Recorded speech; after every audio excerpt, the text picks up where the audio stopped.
అందుకే గాంధీ గారు అప్పుడే అన్నారు, ఏమన్నారు, ఒకటి అమ్మ బంటే వీడియో చూస్తుంది బంటే, లైక్ కొట్టి సబ్స్క్రైబ్ చేయి బంటే. ఆర్సీబీ ప్లేయర్ అయిన యష్ దయాల్ పై పోక్సో కేసు రిజిస్టర్ అయింది. యష్ దయాల్ అయితే ఒక అమ్మాయిని 5 ఇయర్స్ నుంచి ఇబ్బంది పడుతుందని ఆ అమ్మాయి కంప్లైంట్ చేసింది. తను మైనర్ కావడంతో కేసు మరింత తీవ్రంగా మారింది. యష్ దయాల్ ముందస్తు బెయిల్ కి అప్లై చేసినప్పటికీ కోర్టు అయితే రిజెక్ట్ చేసింది. సో యష్ దయాల్ అయితే త్వరలోనే అరెస్ట్ చేస్తారని రిపోర్ట్స్ వస్తున్నాయి. ఎందుకంటే ఈ కేసుకి సంబంధించిన ఎవిడెన్స్ అంటే ఫొటోస్, వీడియోస్ అండ్ చార్ట్స్ ఇవన్నీ చాలా స్ట్రాంగ్ గా ఉన్నాయి. ఆ చార్ట్స్ అయితే తర్వాత డిస్ప్లే చేస్తాను, వెయిట్ చేయండి. లాస్ట్ 2 ఇయర్స్ నుండి యష్ దయాల్ ఆర్సీబీ టీమ్ కి కీ బౌలర్ గా ఉన్నాడు. 2025 లో 15 మ్యాచెస్ ఆడి 13 వికెట్స్ తీశాడు. తన ఎకానమీ 9.59 గా ఉంది. అండ్ 2024 లో 14 మ్యాచెస్ ఆడి 15 వికెట్స్ తీశాడు. తన ఎకానమీ 9.15 గా ఉంది. అండ్ తన క్రూషియల్ టైంలో సిఎస్కే తో మ్యాచ్ లో ధోని వికెట్ తీశాడు. ధోని వికెట్ తీయడం వల్ల తన మరింత లైమ్ లైట్ లోకి వచ్చాడు. తన మీద అయితే కేసు 5 మంత్స్ ముందే రిజిస్టర్ అయింది. సో ఆర్సీబీ టీం అయితే తను రిటైన్ చేయదని అంతా భావించారు. బట్ ఆర్సీబీ వాళ్ళు అయితే రిటైన్ చేసుకున్నారు. దీనివల్ల ఆర్సీబీ మీద ట్రోల్స్ మరింత ఎక్కువయ్యాయి.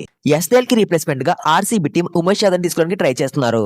ఉమేష్ యాదవ్ 2018 నుండి 20 వరకు ఆర్సీబీ టీమ్ లోనే ఆడాడు. 2018 లో 14 మ్యాచెస్ ఆడి 20 వికెట్స్ తీశాడు. అండ్ 2019 లో 11 మ్యాచెస్ ఆడి 8 వికెట్స్ తీశాడు. ఉమేష్ యాదవ్ ఒక రీసెంట్ ఐపీఎల్ పర్ఫార్మెన్స్ చూస్తే ఐపీఎల్ 2022 లో కేకేఆర్ టీం తరపున ఆడి 12 మ్యాచెస్ లో 16 వికెట్ తీశాడు.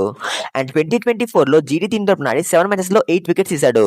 ఆర్సీబీ టీం అయితే యష్ దయాల్ కి రీప్లేస్మెంట్ గా మంగేష్ యాదవ్ అనే ప్లేయర్ ని ఆప్షన్ లో 5.2 crores పెట్టి కొన్నారు.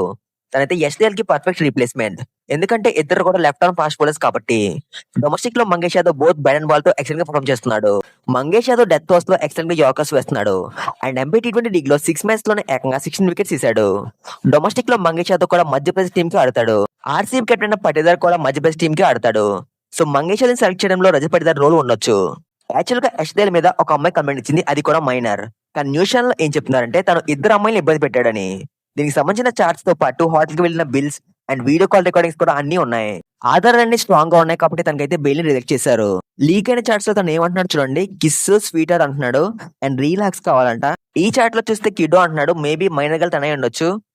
ఒక అమ్మాయి ఎస్ సార్ అంటే సార్ కాదు యష్ అని పిల్లని చెప్తున్నాడు. సో యష్ తెలితే ర్యాండమ్ కూడా చాలా మంది అమ్మాయిలకి మెయిన్ ఐడితో మెసేజ్ చేశాడు. తన సెలబ్రిటీ కాబట్టి చాలా మంది రిప్లై అవడానికి ఛాన్స్ కూడా ఉంది. చార్ట్స్ మాత్రమే కాదు, తనైతే స్టోరీలు కూడా లైక్ చేశాడు అండ్ వీడియో కాల్స్ కూడా ఉన్నాయి.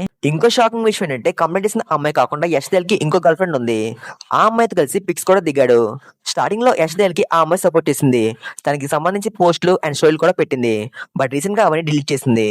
ఇంకా చాలా చాట్స్ ఉన్నాయి, బట్ అవైతే 18+ అండ్ యూట్యూబ్ లో అలాంటి డిస్ప్లే చేస్తే ప్రాబ్లం వచ్చు, అందుకే డిస్ప్లే చేయట్లేదు. ఇప్పుడు చూపించిన chats Yash Dayal main ID నుండి చేసినట్టు ఉన్నాయి, కానీ మిగతావి అంత అథెంటిక్ గా లేవు.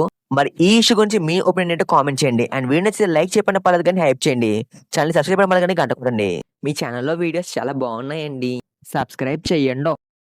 ఏం మాట్లాడుతున్నారు మీరు? వీడియోస్ బాగుంటే ఎవరైనా చూస్తారు కానీ సబ్స్క్రైబ్ చేస్తారా? గంట కొట్టండి. మీరు నన్ను మరీ ఇబ్బంది పెట్టేస్తున్నారు. సరే సబ్స్క్రైబ్ చేస్తా.